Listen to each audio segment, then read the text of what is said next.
женщина погибла в аварии в Гулрипском районе. Водитель не справился с управлением, вылетел в кювет, и машина загорелась. Водителю удалось выбраться из машины, но, к сожалению, супругу спасти не удалось. Мужчину доставили в больницу, и после получения медицинской помощи он покинул медучреждение. Про безопасность на дорогах Абхазии я уже поднимал эту тему, я говорил уже об этом в одном из своих видео. После этого начальник ГАИ Миявицба дал интервью «Спутник», где сообщил: пропаганду безопасности на дорогах планируют усилить в Абхазии для снижения числа ДТП.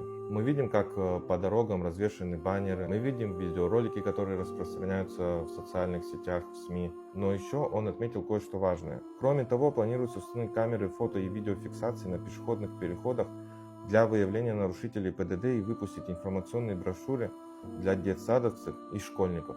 Лично я все это поддерживаю и верю в то, что это поможет снизить количество ДТП. Я считаю, что действительно пора уже создавать какую-то электронную базу, пора вешать камеры в городе, я об этом уже говорил, и сделать так, чтобы обязательно каждый платил за свое нарушение. Я считаю, что это снизит количество ДТП.